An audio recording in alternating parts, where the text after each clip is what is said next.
Une image pour commencer, la venue à 16h du haut-commissaire pour le dépôt d'une gerbe à Tabararo, à Faa, une première et le symbole sans nul doute d'une volonté de dialogue exigeante et apaisée avec le nouveau gouvernement de M. Broderson, une écriture républicaine qui se nourrit aussi de symboles.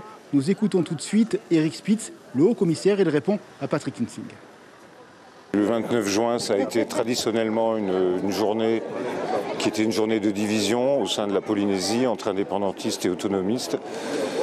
Moïtai Broderson et moi, on s'est mis d'accord. Lui pour assister à la fête de l'autonomie ce matin. Moi, pour la première fois, être un haut-commissaire qui dépose une gerbe à Faa. C'est une bataille qui a eu lieu il y a près de 180 ans. Il y a eu 117 tués. Et comme je le dis dans mon discours, à Verdun, il y en a eu 300 000 et on s'est réconcilié quelques années plus tard. Donc là, il est temps de tourner la page et d'avoir un dialogue apaisé. C'est d'ailleurs tout le sens du dialogue que l'on a avec le président depuis qu'il a été élu. Nous travaillons au service des Polynésiens et au service du Fénoua.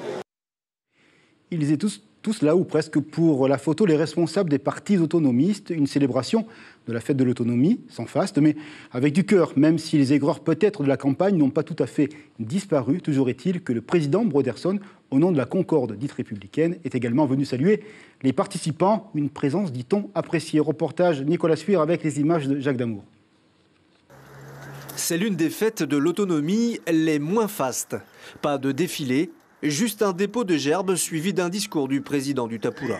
Nous célébrons et commémorons comme chaque année notre autonomie à laquelle la Polynésie française se gouverne librement et démocratiquement.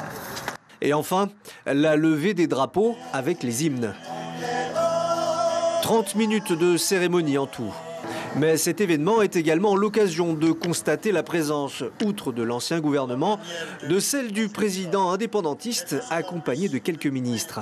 Les autonomistes ont apprécié.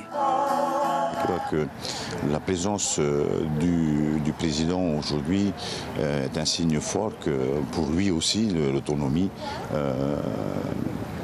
doit être reconnue.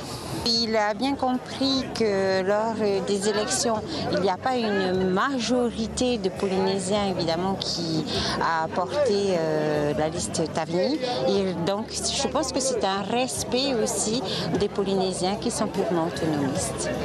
Moïtai Broderson explique la chose comme étant normale.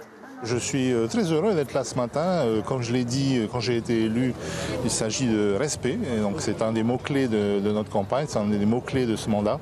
Je suis ici pour respecter cette partie de notre peuple qui croit en l'autonomie. Voilà, c'est normal. C'est donc sous le signe du respect que s'est déroulée cette cérémonie, à l'image de la séance budgétaire de l'Assemblée de Polynésie la semaine dernière. L'information en continu sur Polynésie la première, Internet et réseaux sociaux.